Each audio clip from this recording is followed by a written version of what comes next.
Coucou les licornes. Aujourd'hui on se retrouve pour une nouvelle vidéo par rapport à mon opération des cordes vocales. Donc ça fait à peu près une semaine que j'ai été opéré des cordes vocales, donc je peux enfin parler, donc vous faire une vidéo. J'avais du coup un gros complexe par rapport à ma voix et je trouvais qu'elle était trop masculine et qu'elle sonnait pas. Je trouvais vraiment que j'avais pas une voix très féminine. Très souvent dans la rue les gens remarquaient que j'étais trans par rapport à ma voix et en fait ça me posait beaucoup de problèmes parce que finalement je suis presque à la fin de ma transition. Dans la rue j'avais l'habitude de chuchoter, de pas parler fort ou même en famille parce que j'avais peur que ma voix sonne trop masculine. Donc du coup j'ai pris rendez-vous avec un ORL pour faire une glottoplastie selon Wendler. Je sais qu'il y a plusieurs méthodes mais celle-là elle est définitive. Donc en fait je vous mets une photo là. Il brûle les cordes vocales et il recoue pour que du coup les cordes vocales soient plus étendues. J'ai vraiment du mal à m'exprimer, je suis vraiment désolée. J'ai eu plusieurs rendez-vous avec l'orthophoniste pour envisager l'intervention, mais il faut savoir qu'en général avant d'envisager ce genre d'intervention il faut faire de l'orthophonie et il faut savoir que j'avais vraiment du mal avec l'orthophonie parce que du coup me forcer à faire des exercices sachant que j'étais pas du tout à l'aise avec ma voix, ça me demandait beaucoup trop d'efforts et c'était trop compliqué. Donc voilà, donc on a eu plusieurs rendez-vous, il a regardé etc et du coup il a donné son accord. Quelques jours avant l'opération j'ai dû voir l'anesthésiste pour remplir une fiche médicale pour voir ce qui allait, ce qui allait pas. Donc du coup je me suis présentée à l'hôpital à 7 h, j'avais mon intervention à 9 h. Je trouvais ça long de me faire venir 2 heures avant quand même. En plus j'avais peur qu'il y avait un problème, je sais pas, etc. J'ai dû arrêter de fumer, donc j'étais super stressée. Donc finalement, j'ai dû enlever mes piercings, mes extensions. Pardon. J'ai dû enlever mes piercings, mes extensions pour... il me semble parce qu'il faut que tout soit stérile dans la salle opératoire. Donc j'ai dû me changer, j'ai dû mettre une petite tenue d'hôpital. Et franchement, j'étais super complexée parce qu'on m'a dit tu seras nue sous ta blouse. Et franchement j'étais super mal à l'aise avec ça et finalement j'ai pu garder mes sous-vêtements. Je suis arrivée dans la salle d'opération, c'était comme un film, genre je me suis jamais fait opérer de quoi que ce soit. On arrive, il y a plein de lumière blanche, il y a plein de personnes, il y a des grosses machines, j'avais très peur. Ils m'ont demandé de m'allonger sur la table. Moment que je redoutais très fort, c'est...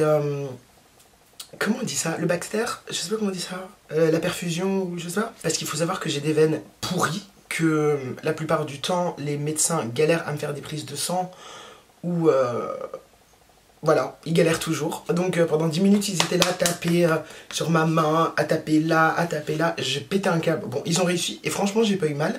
Donc c'était pas si traumatisant que ça. L'anesthésiste m'a dit pense à quelque chose d'heureux. J'ai pensé à deux choses qui me rendaient super heureuse. Et en fait j'ai fermé les yeux. Et je me suis réveillée dans la salle de réveil. Je pense que je peux pas dire grand chose par rapport à l'opération en elle-même parce que du coup je me rappelle de rien. Enfin c'est logique un peu que je me rappelle de rien. Mais souvent on me dit qu'on rêve ou je sais pas quoi. Mais moi rien du... J'ai fermé, enfin comme dans un film.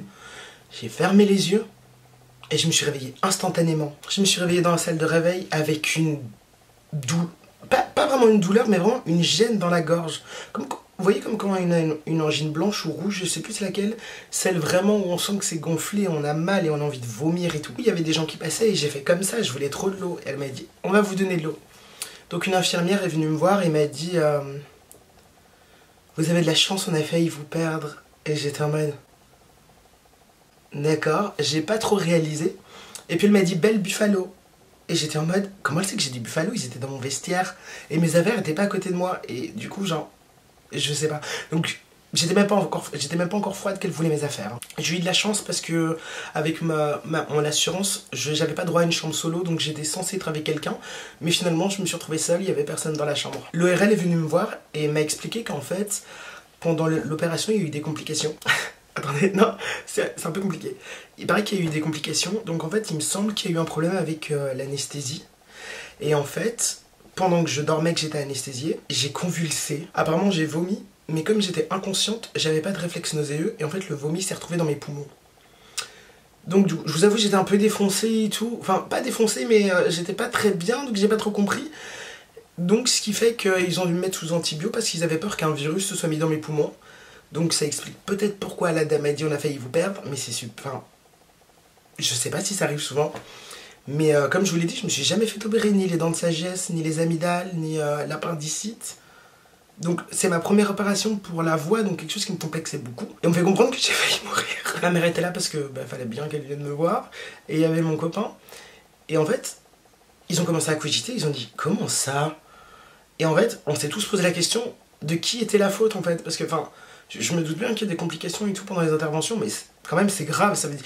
Ah oui, et j'ai oublié de le préciser, ils ont pas réussi à me réveiller en fait. Donc, j'étais inconsciente, j'avais pas de réflexe nauséeux, je me suis vomi à l'intérieur de moi-même. Je suis désolée pour les hémétophobes.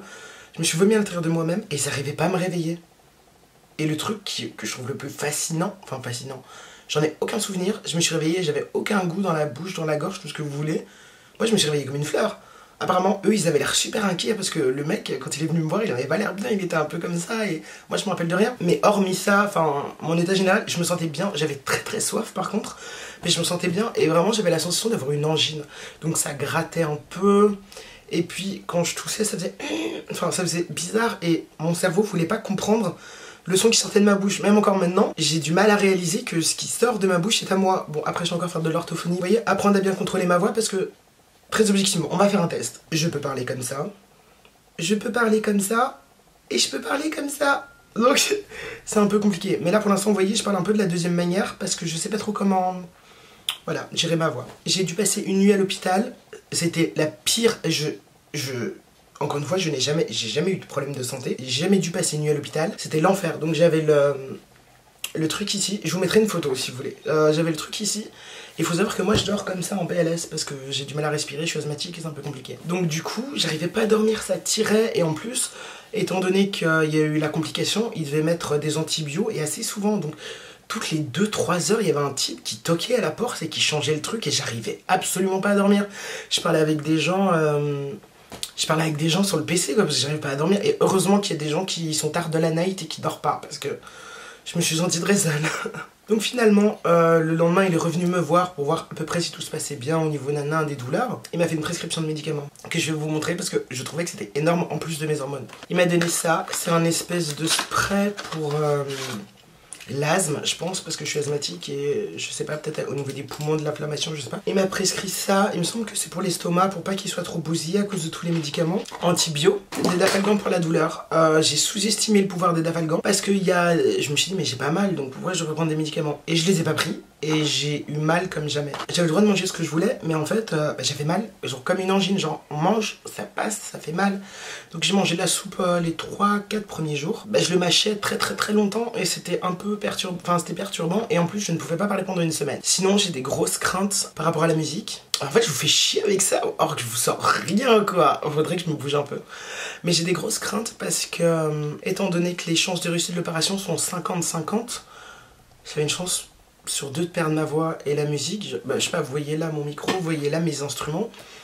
C'est la seule chose que j'aime dans ma vie avec les vidéos et l'univers du média quoi. Enfin, je suis quelqu'un qui adore le média, la musique, les vidéos, vous voyez. Contre toute attente, tout le monde me dit que ma voix elle est jolie.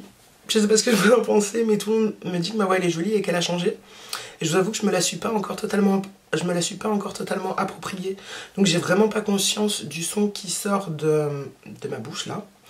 Et là je vais faire le montage de ma vidéo. Pour moi c'était un enfer parce que je ne supportais pas ma voix. Je la trouvais trop grave. Donc là je vous mettrai en bas pendant le montage qu'est-ce que je pense de ma voix. Donc j'aimerais aussi vos retours de savoir si elle a changé, si elle est bien, s'il est pas bien. Donc voilà, j'ai un peu peur. Et je suis très au courant de savoir si j'ai repris la musique ou pas parce que vraiment ça me fait peur. Vraiment je suis comme ça, genre je me sens vraiment... Genre en vrai j'enregistre dans ma chambre et tout hein. Mais j'ai l'impression que je vais devoir enregistrer devant Bercy et je suis pas capable pour ça. Sinon, beaucoup de mes proches me posent la question de ça. Je pense que ma voix elle est un peu partie en vrille tout au long de la vidéo, mais c'est parce que c'est encore... c'est tout frais, ça fait une semaine. Mais mes proches me demandent souvent si je suis heureuse du résultat et...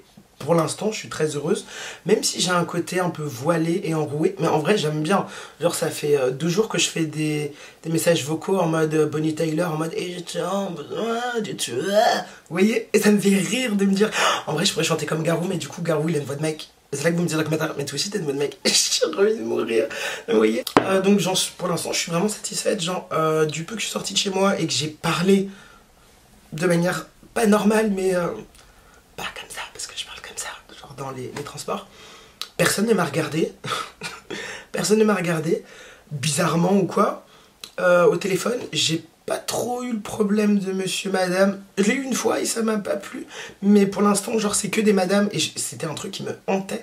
Qu'on m'appelle monsieur au téléphone. Quand à chaque fois on appelle et tout, c'est fatigant. Mais bon, j'ai plus trop ce problème. Je parle trop.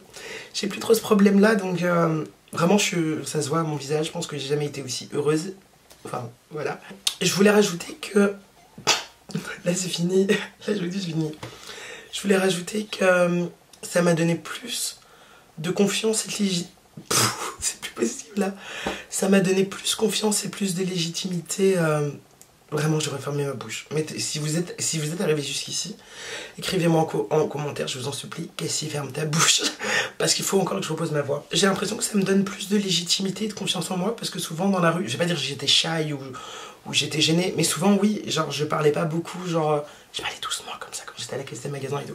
Et maintenant je parle et vraiment ça me rend plus heureuse. Je sais pas si on dit comme j'ai l'air plus confiante, les mecs ils sont blindés plus confiants à faire des... Pour semi-conclure, j'ai vu l'ORL ce matin pour faire le bilan de post-opératoire. Et bah tout se passe bien, la cicatrisation se passe bien et je suis heureuse de voir comment ça va évoluer. Il m'a dit que le côté voilé allait partir.